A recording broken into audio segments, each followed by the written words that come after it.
primeiro momento, é isso que te vem, porque você pensa no futuro. Mas quando a gente fala do presente da mulher na menopausa precoce, ele é muito mais assustador do que a dificuldade em engravidar. Ai, meu povo, tudo bem, paixão? Eu gostaria de começar esse podcast falando que eu estou toda dolorida, porque este ano eu inventei que eu ia ser fitness e corredora, e eu tô correndo, gente. Você pensa assim, ai, correr, desgasta as pernas, todo o meu corpo está doendo, mas é por um bom motivo, e inclui o motivo desse podcast. Pra quem não sabe, eu passei pela menopausa precoce devido ao câncer, e a menopausa precoce, ela dá vários efeitos e um deles é o desgaste ósseo. E aí o meu endocrinologista falou desde o começo assim, você precisa fazer atividade de alto impacto. Eu sempre gostei muito de pular corda e era uma coisa que eu fazia, até por causa da pandemia, não tinha contato com muita gente, mas eu enjoei de pular corda, aí eu procurei, o que eu posso fazer, Aí eu acho que junto com o surto de chegar aos 30 anos e a vibe da corrida, eu pensei, vou unir o útil ao agradável, vou correr, que aí passa a minha ansiedade, ajuda meus ossos e é isso aí. E toda vez que me perguntam sobre a menopausa precoce, eu tenho muita coisa pra falar. Eu sou uma mulher na menopausa precoce e isso vai muito além da dificuldade em engravidar. O que ninguém te conta é que o tratamento de câncer pode fazer com que você pare de menstruar. E isso daí gera uma série de sequelas. E a primeira dúvida que as pessoas sempre têm é, mas você não congelou os óvulos? E os filhos? E todo mundo se preocupa muito com esse futuro, mas ninguém reflete sobre o presente da mulher na menopausa precoce. E dentre as sequelas mais comuns são insônia, alteração de humor, falta de libido e a principal, a falta de lubrificação. E para uma mulher de 25 anos, isso era extremamente assustador, vergonhoso e um completo intimidador naquela hora H. Durante anos eu não conseguia ter relação sexual pós-câncer, porque eu tinha medo de doer, de machucar, de eu não sentir prazer. E eu coloquei na minha cabeça que sexo acabou, não tem como mais eu fazer isso. Eram tantas inseguranças que eu me fechei por muito tempo. Durante 2 anos e meio, eu sequer conseguia beijar na boca. E foram 3 anos sem ter nenhum tipo de relação sexual. Eu achava que o cara não teria paciência, que eu ia ficar nervosa, que o tesão sumiria e que eu tava condenada a sofrer com um diagnóstico. Até que o jogo virou e eu percebi que isso tinha muito menos a ver com o meu corpo e muito mais a ver com a minha cabeça. Porque dá sim pra você voltar a ter autoconfiança no seu corpo, mesmo ele estando de outra forma. Dá pra contornar a secura vaginal, as inseguranças da vida de solteira pós-câncer e o medo de se relacionar. E isso tudo muda quando a gente entende que a nossa cabeça que consegue mudar tudo. E nós mulheres que estamos na menopausa precoce não deveríamos sentir vergonha. Vergonha de assumir que talvez a gente precise levar mais um tempo, que talvez precise usar um lubrificante e que talvez isso também precise ser conversado com o seu parceiro. Menopausa precoce pós-câncer não deveria ser considerado um tabu e nem motivo de vergonha. Até porque nós somos a maior geração de sobreviventes do câncer e as pessoas precisam aprender a lidar com a gente. Muita gente não tem nem ideia que o câncer pode levar à menopausa precoce, porque isso é um tema pouco falado, principalmente porque imagina, né? Você recebeu o diagnóstico de câncer. A última coisa que você tem que se preocupar é com todas as sequelas que possivelmente você vai ter por conta do câncer. Apesar de que os médicos falam, só que na hora, às vezes, a gente tá tão atordoada com o diagnóstico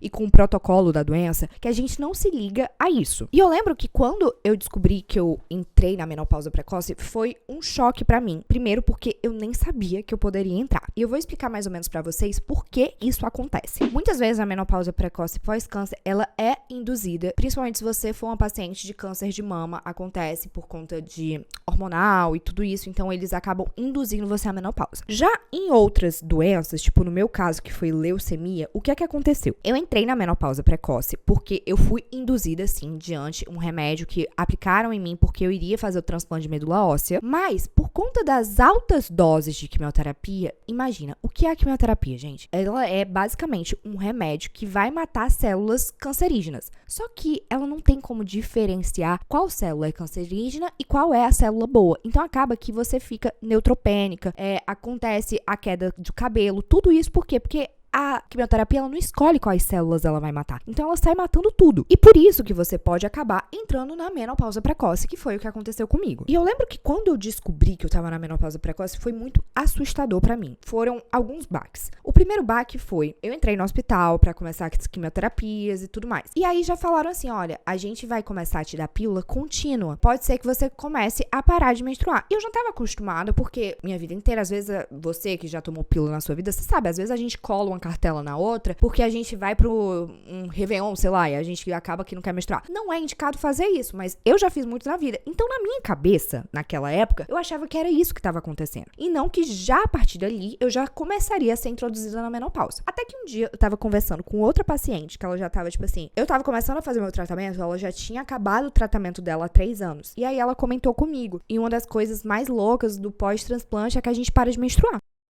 Na hora, eu fiquei, tipo... Como assim para de menstruar? Nem passou na minha cabeça que eu não poderia ter filhos. Não passou na minha cabeça, eu juro pra vocês. Eu fiquei assim, como assim a gente não vai menstruar? E ela começou a explicar, não, porque a gente vai entrar na menopausa precoce, blá blá blá. Na hora que ela me falou isso, aí me veio o primeiro choque de tipo, como assim? Eu tinha 24 anos, eu não vou poder ter filhos? Eu liguei desesperada pra minha mãe. Tava na casa da minha irmã. Lembro como se fosse hoje, eu deitada no sofá. Eu liguei pra minha mãe desesperada e falei assim, mãe, como assim? Eu não posso ter filhos? E eu acho que a minha mãe também ficou muito apavorada na hora que eu falei, porque ela ficou tipo, como assim? Quem te falou isso? E aí ela foi pra casa da minha irmã, desesperada, e falou assim, Maria Eduarda, escute uma coisa. Não tem como você ter filhos se você não estiver viva para isso. Então agora, só se preocupe com seu tratamento. O resto, depois, a gente vai se acertando. E esse daí foi o primeiro contato que eu tive com o fato da menopausa precoce. Só que aí, o primeiro contato também foi, eu não posso ter filhos. Não me veio na cabeça que a menopausa precoce, ela não inclui, gente, só a gravidez. E num primeiro momento, é isso que te vem, porque você pensa no futuro. Mas quando a gente fala do presente da mulher na menopausa precoce, ele é muito mais assustador do que a dificuldade em engravidar. Hoje eu vejo isso porque eu tenho uma cabeça mais madura e também porque eu entendo que eu tenho sim muitos privilégios, muitos recursos para conseguir engravidar de outras formas, mas eu também tenho acesso a orfanatos brasileiros, que o Brasil, ele tem muitas crianças para adoção. E eu também sempre tive muito dentro de mim, assim, eu sempre falava, quando eu era pequenininha, eu quero adotar uma criança. Eu acho que eu assistia muita novela do SBT, sem sacanagem, mas eu assistia muita novela do SBT e sempre nas novelas do SBT tinham crianças, tipo, de orfanatos. A Bárbara tá rindo, mas é verdade. Você não lembra de Carinha de Anjo? Você não lembra de Chiquititas? Cara, era minha vida. Eu tô rindo por isso, porque eu assistia também. Exato. Não, gente, não é brincadeira, não. Eu sempre tive isso muito enraizado porque eu assistia muito isso. Então eu ficava tipo assim, ai meu Deus, eu quero também um dia adotar uma criança. Eu sempre falava isso. Tipo, desde pequenininha. Então, sempre foi uma vontade realmente minha. E depois que eu recebi esse diagnóstico, eu disse assim, não é como se eu não pudesse ser mãe. Eu vou poder ser mãe. De alguma forma, Deus vai me dar o privilégio de ser mãe. Mas a menopausa precoce, ela engloba outros fatores. E esses fatores, no presente momento, são os mais delicados de todos. O começo que todo mundo me pergunta é reversível? E sim, gente, é totalmente reversível. Eu escuto dia após dia histórias de milagres de pessoas que passaram pelo mesmo câncer que eu, que foi leucemia, fizeram um transplante, também estavam com menopausa precoce, tipo, do nada engravidaram. A pessoa não menstruava e engravidou. Então, assim, eu também não conto muito com a sorte, não, do tipo, eu me cuido. Porque eu sei que é possível acontecer, mas sim, é reversível e existe tratamento para isso. Quando a gente fala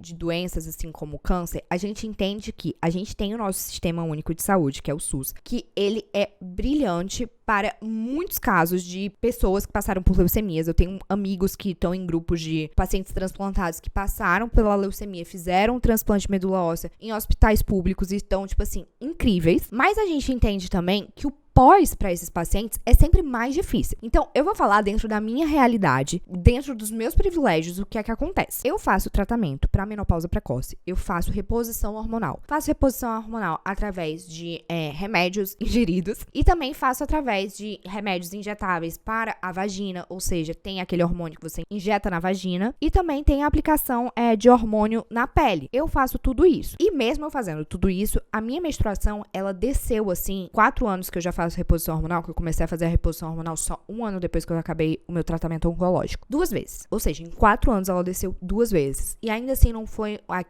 aquela descida de menstruação intensa, sabe? Aquele vermelho sangue. Não foi nada disso. Parecia... Sabe quando você menstrua a primeira vez e vem aquela borrinha? Era tipo isso. Então, eu faço exames regularmente. O meu ovário tem um que nem existe, que eu acho que é o direito. E o esquerdo, ele é muito pequeno, ele é muito mínimo. Os médicos até, tipo, que não convivem assim, ou seja, quando você for fazer uma ultrassonografia, eles sempre ficam tipo assim, ela tá na menopausa, eles sempre ficam assustados. A minha ginecologista sempre fala assim, Duda, se cuide, porque a gente nunca sabe, você pode aparecer do nada grávida, porque já vi muitos casos. Então, realmente, a gente pode acontecer de ser reversível. Mas, como a gente trabalha no presente e a gente não conta só com o fato de engravidar ou não engravidar, a gente tem que entender a menopausa precoce diante outros tipos de sequela. E eu acho que a sequela que mais irrita, principalmente os jovens, além de todas aquelas, tem insônia, é muito chato, gente, alteração de humor é insuportável. O calorão que vem com a menopausa, quando minha mãe passou pela menopausa, eu lembro, eu ainda tava no colégio, e do nada ela ficava irritada, e do nada vinha um calorão, ela dizia assim, meu Deus, tô com muito calor. E eu nunca entendia muito bem o que era isso. Quando eu passei pela menopausa precoce, é um calor que não sei explicar pra vocês, parece que vem uma bola de fogo atrás de você e fica soprando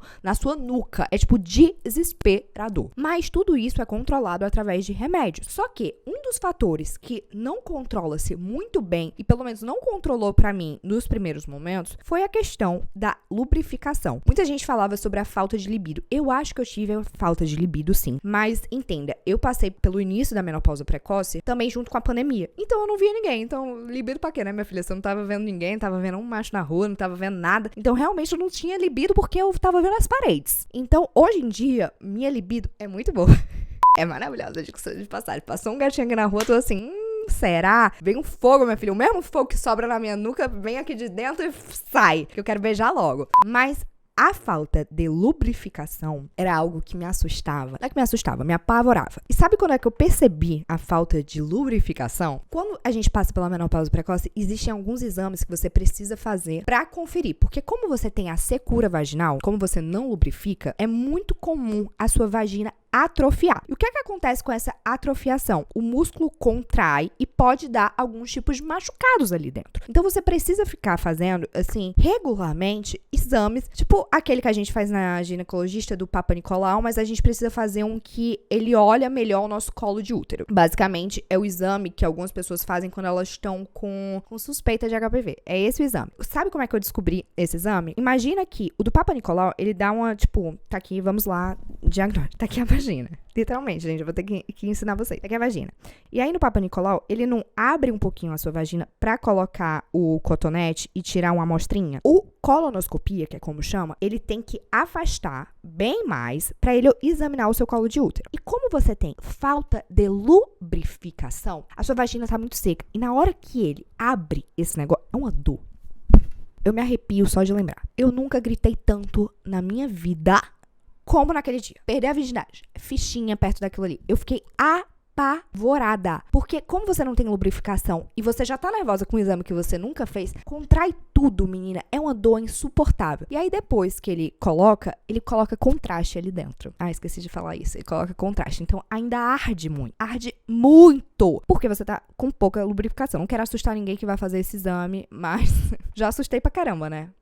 Desculpa, tarde demais, né? Mas se você tiver a boa lubrificação, isso não vai acontecer com você. Acontece com pacientes que têm pouca lubrificação. E se você pegar uma médica muito legal, o primeiro médico que eu peguei foi tenebroso. Depois vieram médicas maravilhosas que super compreenderam o processo que eu tava passando. E aí, ok. Quando eu saí desse exame, foi que eu disse, eu lembro que minha mãe estava em Fortaleza, eu estava em São Paulo com meu pai, imagina, um pai. Eu olhei pra cara do meu pai e disse assim, pai, eu estou toda assada. E ele disse assim, como assim, minha filha? Aí eu, pai, eu estou toda assada, liga pra minha mãe. E aí eu liguei pra minha mãe desesperada e falei assim, mãe, tá ardendo minha vagina. Tá ardendo muito lá dentro e eu tô toda assada. Aí ela disse assim, como assim, Maria Eduarda? Eu disse assim, mãe, como vai ser quando eu tiver relação sexual? Vai ser assim? Ela, não.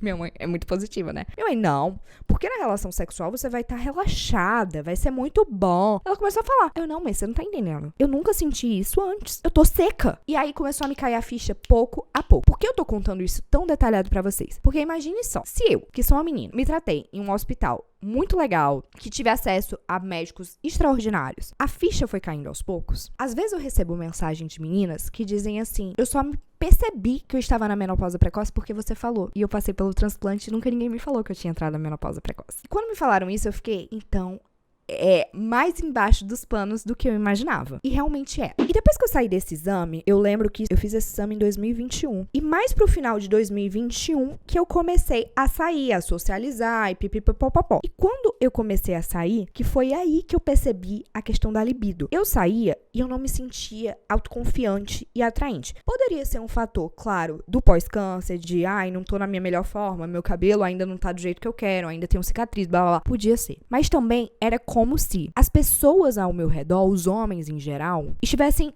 cinza pra mim. Eu olhava E não tinha brilho. Eu não tinha aquele fogo, aquela vontade. Eu achava muito esquisito eu não ter esse desejo. E isso eu comecei a sair mais em agosto de 2021 e fui percebendo que não tinha. Até que eu comecei a fazer a reposição hormonal. E aí já melhorou bastante. Eu lembro que o meu primeiro beijo pós-câncer foi em novembro de 2021. Eu lembro exatamente a data, porque foi no dia que eu completei 2 anos de transplante. Foi dia 21 de novembro de 2021. E foi bom. Porque era algo que eu queria muito. E era algo que eu olhava ao redor e eu achava muito esquisito o fato de eu ainda não ter conseguido beijar. E tinha uma pressão muito grande. Não pressão, mas minhas amigas estavam muito empolgadas pra viverem esse momento comigo. De tipo assim, caramba, a Duda tem que voltar a beijar na boca. Porque ela já tá saindo, blá blá blá. Mas também tinha uma pressão minha de tipo, ser amada, ser aceita. E eu não digo amada no quesito tipo, amor, gente. Não acho que vou beijar na boca e vou amar. Às vezes eu acho, mas não nesse caso. Mas era a questão de querer ser escolhida. E eu lembro que o primeiro beijo que eu dei foi muito bacana em muitos sentidos, porque foi maravilhoso, o beijo encaixou e tal, o menino era lindo, então minha medula tem bom gosto, porque o menino era uma graça, mas eu lembro que a gente deu esse beijo e nunca mais foi visto.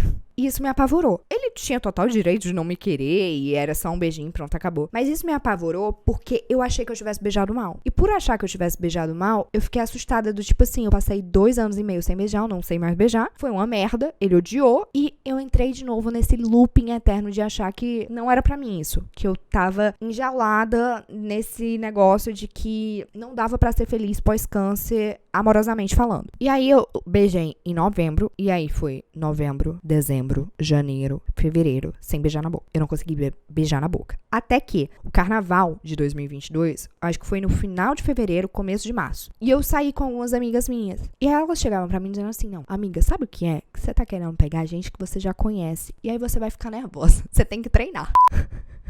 Olha que conselho bom que eu tô dando pra vocês. E de fato foi isso que eu fiz. Eu pegava uns caras aleatórios, que eu nunca tinha visto na minha vida. Eu lembro que o segundo cara que eu beijei era de BH. Nunca vi na minha vida. Nunca vi na minha história. E agora, se você me perguntar o nome dele, não sei. Você precisa seguir esse conselho? Não. Mas esse conselho foi muito bom pra mim. Porque eu me atraquei com ele numa festa e eu fiquei beijando ele a noite inteira pra eu treinar o beijo. E eu treinei, menina. Eu treinei. Aí depois disso, começaram a abrir portas pra mim. E portas que eu digo assim, dei o meu primeiro beijo.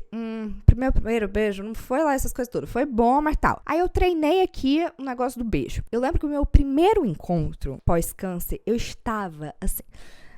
Bárbara sabe disso. Eu tive, eu acho que quase um choque anafilático, de nervoso. Porque quando o cara me chamou pra sair, eu já conhecia o cara, a gente já, conversava, eu já conhecia ele antes de ter passado pelo câncer. E foi uma vontade minha de sair com uma pessoa que já sabia a minha trajetória antes de ter passado pelo câncer. Por quê? Porque eu não queria ter que me explicar. Ter que me explicar era muito difícil. E como a doença ainda estava muito dentro de mim, eu tinha pavor de sair com uma pessoa que não conhecia a minha história. Sei lá, a pessoa perguntar qualquer coisa, eu dizer, já passei por um câncer. E vim todo isso. E era, pavoroso pra mim. Então eu saía com pessoas que já estavam na minha zona de conforto. Só que eu tinha um primeiro encontro e eu não me permitia ir pro segundo. Por quê? Porque eu tinha medo do cara querer transar comigo. Não é que eu tinha medo de transar, eu tinha pânico de transar. Porque eu ficava escutando a história de várias pessoas que tinham passado pelo tratamento e também estavam na menopausa precoce que diziam, é horrível, dói muito, nunca mais fui feliz na relação com meu marido. E eu dizia assim, se essas pessoas que passaram pelo câncer estão com marido e é horrível, pra mim acabou, minha filha. Porque ninguém vai ter paciência pra me esperar. Então, eu nunca conseguia ter mais do que 2 encontros com a pessoa, porque eu tinha pavor de me imaginar transando com ela. Vamos para a terceira parte das inseguranças. Eu comecei a ter encontros. Até que, lá pra meados, não lembro agora de cabeça, mas foi em 2022, mas pra metade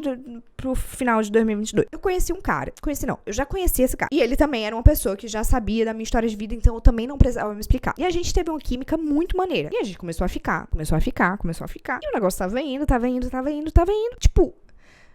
Eu tava com vontade. Eu tinha vontade de ter relações sexuais, mas eu não conseguia por uma insegurança minha. E a minha insegurança era você que é virgem vai me entender. A gente tem tanto medo de perder a virgindade que a gente escuta histórias cabulosas de pessoas que perderam a virgindade e sangrava e doía e era a pior relação do mundo, que eu tava rígida. Só que aí eu comecei a perceber que esse cara sabe o que é que eu passei, ele vai ter paciência comigo, ele vai ser um cara bacana. Então, eu já comecei a introduzir esse diálogo. Eu não falei pra ele não se achar, porque eu também sou safa, que ele seria o meu primeiro. Mas eu já comecei a introduzir, tipo, que sexo era uma coisa mais diferente pra mim, que ele teria que ter uma paciência. E ele já começou a incorporar isso, e graças a Deus foi um cara maneiro. E eu lembro que a minha primeira relação sexual pós-câncer, eu tava apavorada, tipo, nervosa. Eu já tinha, tipo, as preliminares do beijinho, dos amassos, blá blá blá, mas a penetração, meu amor, eu fugia. Tipo, a pessoa vinha...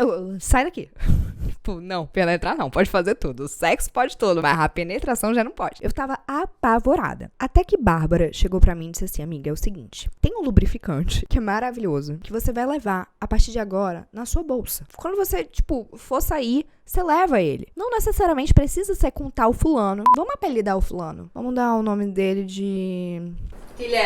Guilherme. Vamos dar o nome dele de Guilherme, tá? Pra vocês entenderem. Pode ser que seja com Guilherme, pode ser que seja com outra pessoa, mas anda com isso na bolsa. Porque a coisa que mais acontecia comigo eram as comparações. Porque, assim, eu não estava mais vivendo no mundo oncológico, eu estava vivendo no mundo com as minhas amigas. As minhas amigas têm a vida sexual ativa, ou porque elas namoram, porque elas são mulheres solteiras, e aqui no Rio de Janeiro é uma coisa, tipo, gente, é suave. Tipo, eu fico vendo pessoas de outros estados que dizem assim, nossa, sexo lá, o quê? Aqui no Rio de Janeiro é uma coisa, tipo, ninguém fica mal falada porque transou. Aqui, graças a Deus, a galera é muito pente aberta. Então eu escutava histórias das minhas amigas, tipo, tô numa festa e saí com um cara e fui transar com um cara, que maravilha. E na minha cabeça, isso não passava pela minha cabeça, era inviável pra mim, pois eu ficava apavorada.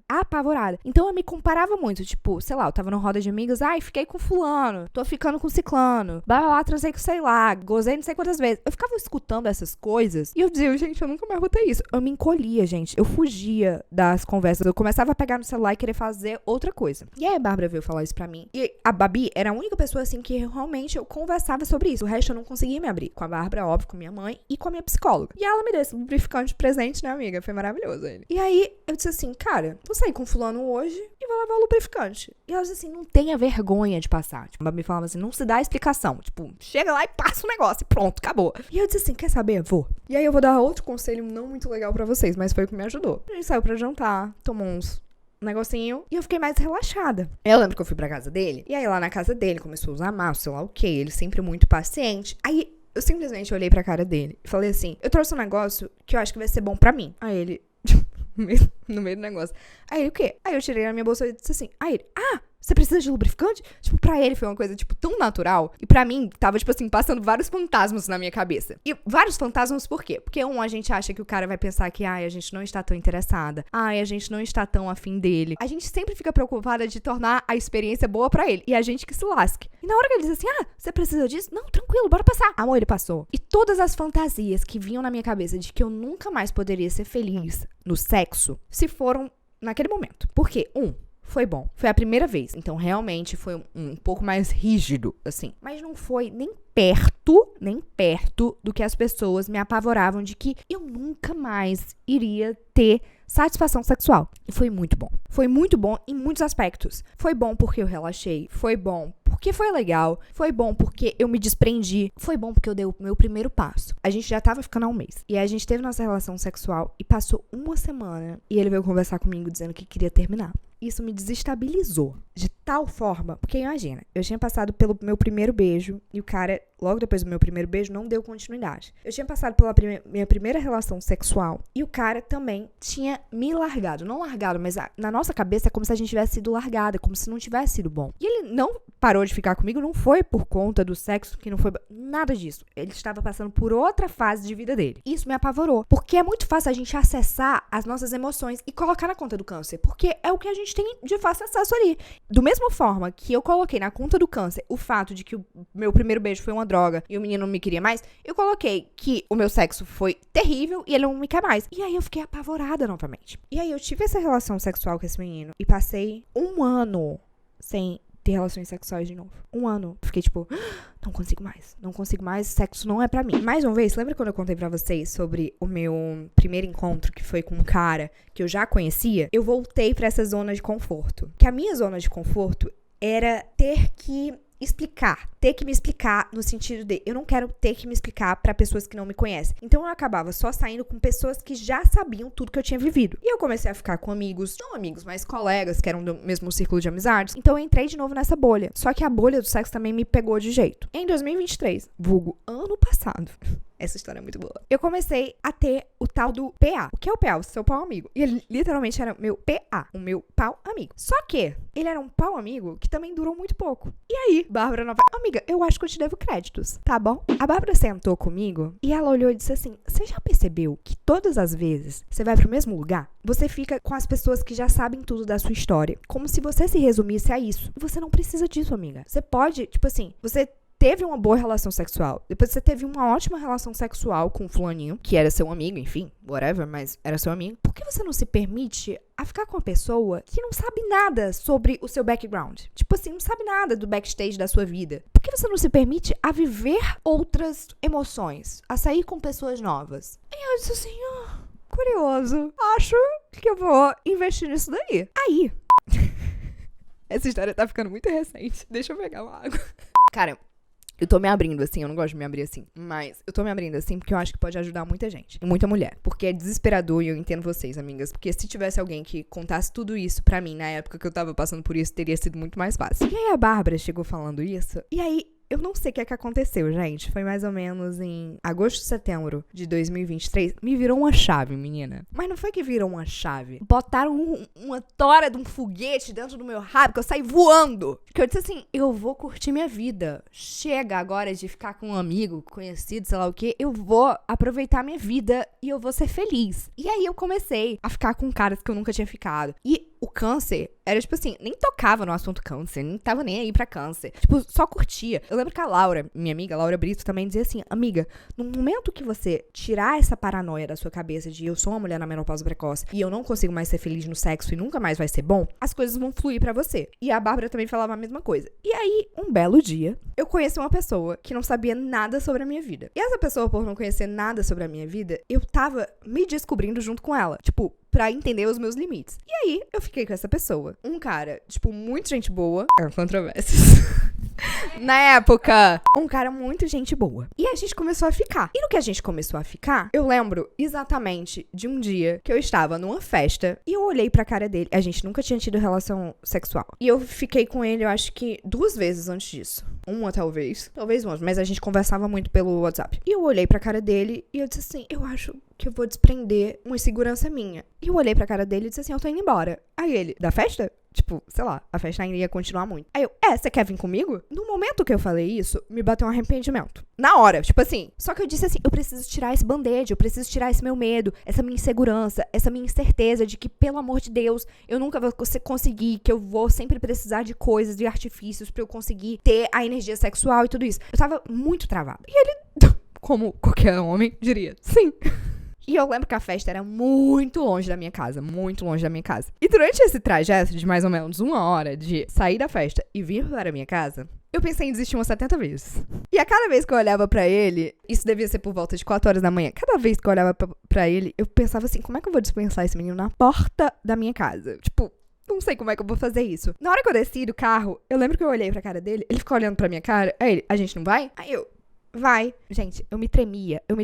Era como, tipo assim, eu tava assustada. E não era assustada porque, sei lá, era um medo por várias camadas. Do tipo, ele era uma pessoa que eu conhecia, ele tinha amigos em comum comigo, apesar da gente não se conhecer, então não era um completo desconhecido. Não faça isso com um completo desconhecido, pelo amor de Deus. Eu tinha referências, entendeu? Ele era uma pessoa de referências e a gente já ficava. Mas eu tava num completo pavor porque eu nunca tinha conversado com ele sobre o fato de eu não lubrificar. E que provavelmente eu precisaria usar um lubrificante. Eu nunca tinha conversado com ele nem sobre o câncer, gente. Pra ser sincero, eu nem sabia se ele sabia se eu tinha passado por um câncer. Era tipo assim, outro mundo e outro universo. Eu lembro quando a gente chegou na minha casa, eu olhava assim pra cara dele, aí ele começou a me beijar, eu disse assim, quer saber? Que se dane. Tipo assim, eu vou tentar ver onde é que eu vou. E eu comecei a ficar com ele, pipipi, popopó, vocês sabem onde é que isso vai. E ele era um cara que eu tava tão afim, eu sentia tanta vontade em ficar com ele, que eu não precisei de lubrificante. E por que eu estou contando tudo isso pra vocês? Porque o cara tinha muito potencial.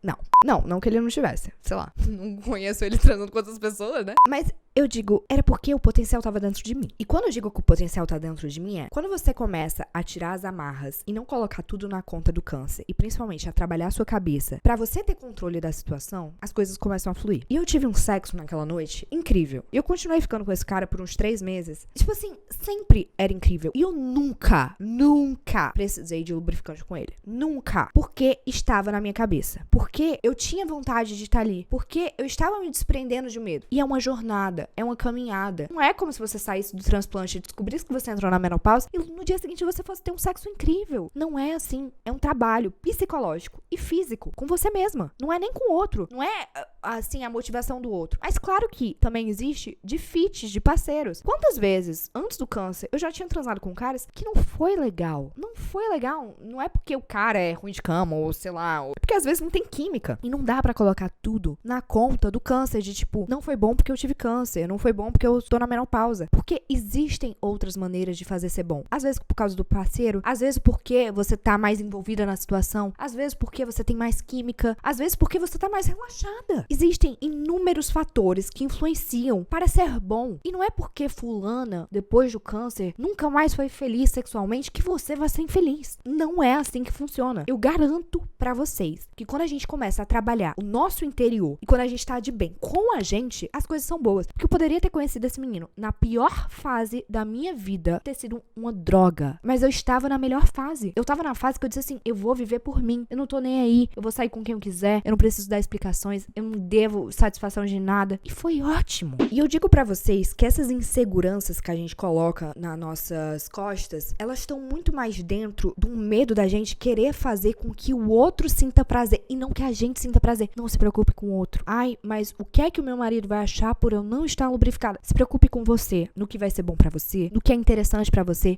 que posições são boas pra você, porque realmente tem posições que eu, Duda, não consigo fazer. E eu tô me abrindo aqui de coração porque realmente a gente não tem ninguém falando sobre isso. E quando você descobre o seu corpo, o que faz bem pra você, o que não faz bem pra você, como você fica mais relaxada, as coisas fluem de uma forma muito melhor. Então, o que eu posso falar pra vocês diante de toda essa minha trajetória com a menopausa precoce é, eu descobri que eu posso ser uma mulher na menopausa precoce, mas eu sei controlar ela. Eu sei o que fazer pra me fazer dar prazer também. Eu sei o que fazer pra me deixar feliz também. A nossa maior insegurança não são as sequelas da menopausa precoce, é a nossa cabeça. Tudo controla a partir disso. Quando a gente se desenvolve a partir disso, é maravilhoso. Gente, eu fiz curso de pompoarismo, eu não tô sacaneando. É engraçado, eu acho que alguém pode estar rindo. Mas eu fiz. Kátia Damasceno, assisti todos os seus vídeos, zerei tudo. Por quê? Porque quando a gente tá bem com a gente, no sentido de, cara, eu quero voltar a sentir prazer pra mim, as coisas fluem. Quando eu tive esse sexo que foi incrível, não era porque eu queria agradar ele. Porque ele não era uma pessoa do meu círculo social, assim. Era porque eu queria me agradar. Porque eu queria sentir prazer comigo. Eu queria saber como seria bom pra mim. Então, assim, o conselho que eu posso te dar é, para de escutar tanto as pessoas que falam que você não vai conseguir ser feliz novamente depois disso. E começa a escutar e a aprender sobre o que você vai fazer pra você tornar isso bom pra você de novo. Você não está condenada a uma sentença de um diagnóstico. Você não é o câncer. Você não deve explicações do câncer. Eu acho que eu fui falar pra esse menino sobre o câncer uma semana antes da gente acabar. Uma semana. É claro, ele sabia que eu tinha passado por isso, mas eu nunca nem tocava no assunto com ele, porque não dizia respeito a ele. Sabe? A sua vida, depois do câncer, você não precisa ficar contando tudo pra todo mundo. Você não precisa abrir todas as suas inseguranças. Trabalhe isso com você, que é muito bom. Agora passar a dica pra vocês que todas querem saber qual lubrificante que eu uso. Camed me patrocina. Eu falo desse lubrificante pra todas as minhas amigas oncológicas. Esse daqui é o que salva. Tipo, tem muitos lubrificantes bons, mas esse daqui desliza, minha filha, que é uma maravilha. Você não sente dor nenhuma. Camed tem que ser roxinho, tá? Ele é maravilhoso. Tem que ser roxo. Agora, sobre outras dicas que eu vou dar pra vocês, eu não sou nenhuma sexóloga e, enfim, eu acho que eu não sou a maior transante do mundo. De longe, estou bem longe de ser isso. Mas eu sou uma amiga de vocês que passou pela menopausa, passou pelo câncer e sei o quanto é vergonhoso esse momento. Leve isso daqui dentro da sua bolsa. Quando você estiver ficando com um cara e estiver apimentando o relacionamento, bora lá para técnicas da tia Duda. São fundamentais pra você ganhar confiança e pra você também experimentar. Por muito tempo eu ficava só nas preliminares, gente. Honestamente, as preliminares até são melhores do que o sexo em geral. Preliminares ajudava demais. Então, é muito bom você fazer preliminares. É muito necessário também vocês fazerem sexo oral, real. Sexo oral ajuda muito a relaxar a musculatura, pra começo de conversa. E também, principalmente pro sexo oral, porque o negócio já vai estar mais lambido, babado, literalmente. E aí depois tu só encaixa ali com o lubrificante e foi. E vai pra dentro. é muito bom. Sexo oral antes. Outra coisa, investigue as posições que te fazem bem. Por quê? Como sua vagina está ressecada por conta da secura vaginal, acontece muito de que algumas posições não vão ser confortáveis pra você. Por quê? Porque vai te deixar mais assada, porque vai complicar, porque você não vai sentir tanto prazer ali. Então, olha, isso daí vale pra tudo. Mas tem posições que são maravilhosas. Tem amiga minha que fala assim, nossa, de 4 eu... Cara, de 4 pra mim, tipo, ai, gosto, mas não é posição, que caraca. Não. Outra, não fique tão preocupada em agradar o cara. Real. Não fique tão preocupada, ai, será que ele tá gostando?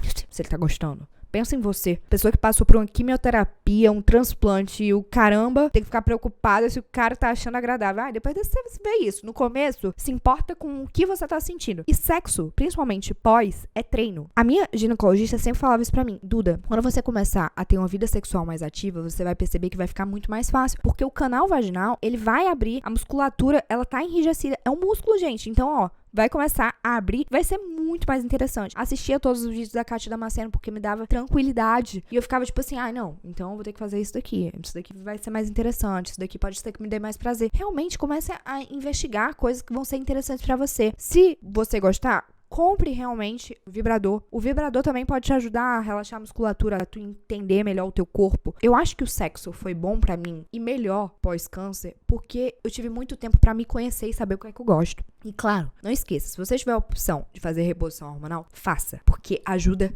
demais. Use hidratantes vaginais. Não é que você vai pegar o seu hidratante La Roche-Posay e vai enfiar dentro. Não. Pelo amor de Deus. Existem hidratantes. Hidrafeme eu uso demais até hoje, porque é um hidratante que ajuda muito na hidratação da vagina. Então, assim, existem também hormônios que você tem que procurar a sua médica pra passar também, pra ajudar também a não deixar tão ressecado. Existem artifícios que a gente pode utilizar. Inclusive, eu não cheguei a fazer tanto, mas existe fisioterapia pélvica pra isso, pra você soltar a musculatura. E o que eu posso te dizer, mais uma vez, confie no seu potencial. Não é porque agora tá ruim que vai ficar ruim pra sempre. Quando você perdeu a sua virgindade, não acho que você era o melhor sexo do mundo. Quando eu vejo gente de 20 anos dizendo, ai, nossa, melhor sexo da minha vida, dá vontade de rir. Dá vontade de rir. Você não sabe nada sobre sexo ainda, gente. Sexo é treino. Sexo é corpo, é carne, é com quem você tá se envolvendo, é química. São tantos fatores que não dá pra colocar só na conta da doença. E quando eu tirei o fator doença aqui, ó, da minha cabecinha e comecei a trabalhar a minha cabecinha pra entender o que é que eu vou fazer pra tornar o sexo bom para mim, o sexo fluiu. E foi maravilhoso. E está sendo maravilhoso. Eu tô com uma vida sexual muito melhor do que antes do câncer. Muito melhor, porque eu me conheço muito mais. Então, você que tá passando pela menopausa precoce, tamo junto. Mas eu te garanto que isso melhora muito mais. Agora, bora para o nosso Self-Love Shots da semana. Que eu quero saber qual bebida a Babielle trouxe pra este momento. Vamos lá, que eu estou ansiosa, tá, Bárbara? E bota esse microfone aqui apontado pra frente. Eu sabia tanto. Se tem alguma coisa melhor que esse barulhinho... Ai, tinha que ser, né? Na taça de vinho, porque é o que a gente tem. É o que a gente tem aqui, que a gente mora sozinha. Uma cervejinha.